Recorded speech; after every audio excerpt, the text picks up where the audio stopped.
صلی وسلم دائما ابدا على حبيبك خير الخلق كلهم. السلام علیکم ورحمۃ اللہ وبرکاتہ.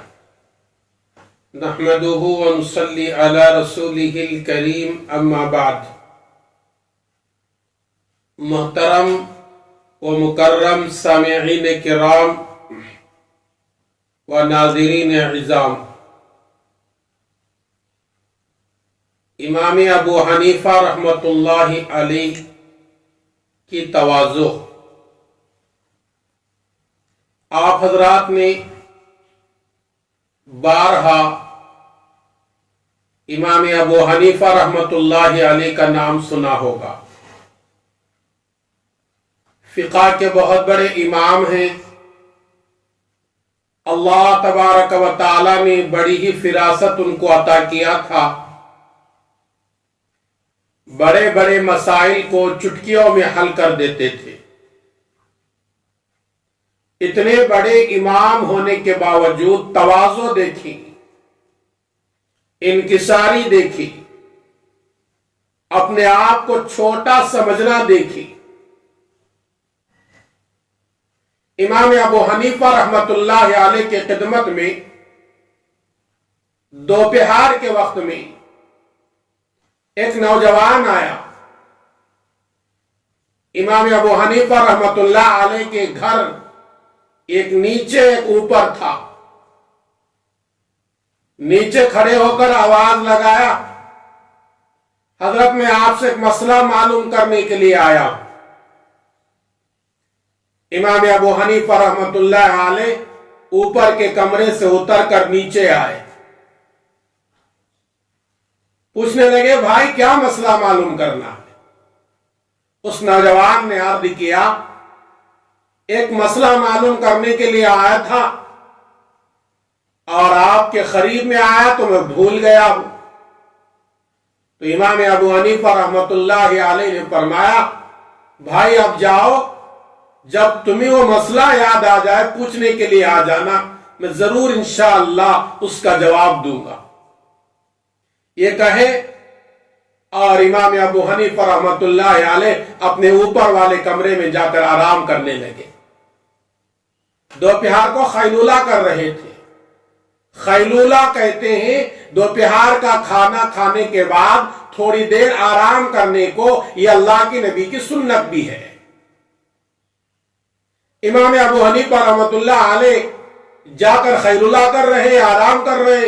وہی نوجوان دوبارہ آواز لگاتا ہے، حضرت وہ مسئلہ یاد آ گیا، میں آپ سے پوچھنے کے لیے آیا ہوں. ابو حنیفہ رحمت اللہ علیہ اس کی آواز سنے آئے نیچے. کہنے لگے، بھائی کیا مسئلہ ہے، پوچھو. اس نوجوان نے کہا، حضرت ابھی 2 منٹ پہلے وہ مسئلہ یاد تھا، آپ کے قریب آیا تو میں بھول گیا ہوں. امام ابو حنیفہ رحمت اللہ علیہ کی تواضع دیکھیے. اتنے بڑے محدث، اتنے بڑے فقیہ، اتنے بڑے عالم اس جھڑکی سے بات نہیں کی. کہنے لگے، بھائی جاؤ، جب تمہیں دوبارہ مسئلہ یاد آ جائے آ کر مجھے پوچھ لینا، انشاءاللہ العزیز میں اس کا جواب دوں گا. وہ آدمی ادھر چلے گئے. نوجوان امام ابو حنیفہ رحمت اللہ علیہ اپنے کمرے میں جا کر آرام کرنے کے لیے لیٹے.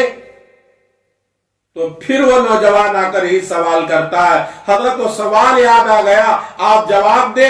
حضرت امام ابو حنیفہ رحمت اللہ علیہ تیسری مرتبہ میں آتے کہتے، بھائی بتاؤ وہ کیا سوال ہے. وہ کہتا ہے کہ ابھی میں آپ کا چہرہ دیکھتے ہی وہ سوال بھول گیا. غرض 7 مرتبہ اس نوجوان نے امام ابو حنیفہ رحمت اللہ علیہ کو اپنے اوپر کے کمرے سے نیچے کو بلاتا ہے اور کہتا ہے کہ وہ ہر بار میں سوال بھول جاتا ہوں.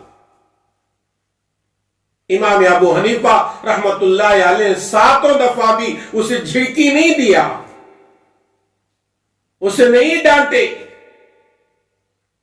آج آدمی کو کوئی مقام ملتا ہے اس کے ماتحتی میں رہنے والے لوگوں سے کوئی بھول ہو جاتی ہے تو آدمی ڈانٹ دیتا ہے،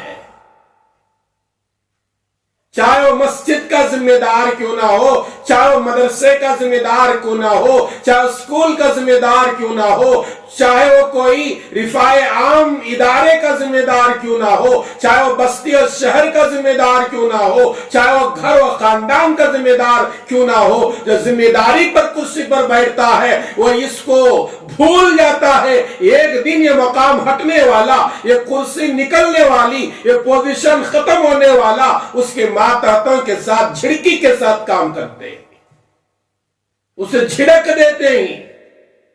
لیکن امام ابو حنیفہ رحمۃ اللہ علیہ کی تواضع دیکھیں، عاجزی دیکھیں، انکساری دیکھیں، کہنے لگے بھائی جاؤ، جب تمہیں وہ سوال یاد آ جائے مجھ سے آ کر پوچھ لینا، میں انشاءاللہ جواب دوں گا۔ جب 7ویں مرتبہ کے بعد واپس آتا ہے تو کہتا ہے حضرت سوال یہ ہے، میں یہ پوچھنے کے لیے آیا تھا کہ آدمی کا پاخانہ میٹھا ہوتا ہے یا پھیکا ہوتا ہے؟ سوال دیکھیے، وہ بھی غصہ دلانے والا سوال۔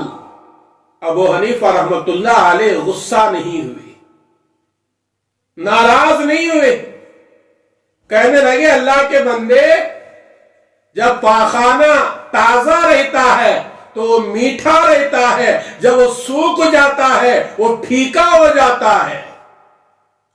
وہ سوال کرنے والا سوال کرتا ہے حضرت اس کی دلیل کیا ہے؟ تو امام ابو حنیفہ رحمت اللہ علیہ کی فراست کو داد دیجئے، انہوں نے فرمایا کہ بھائی تمہیں کیا دیکھا نہیں، جب پاخانہ تازہ رہتا ہے اس پر مکھیاں بیٹھتے ہیں اور مکھیاں میٹھی چیزوں پر بیٹھتے ہیں، جب وہ پاخانہ سوکھ جاتا ہے اس کے اوپر مکھیاں نہیں بیٹھتی تو یہ بالکل پھیکا ہو جاتا ہے، یہ اس کی دلیل ہے۔ میرے دوستو، اس واقعے میں سبق حاصل کر لو، وہ لوگ بھی سبق حاصل کرے جو لوگوں پر خواہ چھڑک جاتے ہیں اور بھٹک جاتے ہیں اور لوگوں کے اوپر غصہ کرتے ہیں۔ بات بات پر غصہ کرنے والوں، امام ابو حنیفہ رحمت اللہ علیہ کے اس واقعے سے سبق حاصل کرو۔ اتنے بڑے امام، اتنے بڑے محدث، اتنے بڑے فقیہ، اماموں کے امام کہلانے والے امام ابو حنیفہ رحمت اللہ علیہ کی عاجزی دیکھو، اس لیے اپنے اندر عاجزی پیدا کرو۔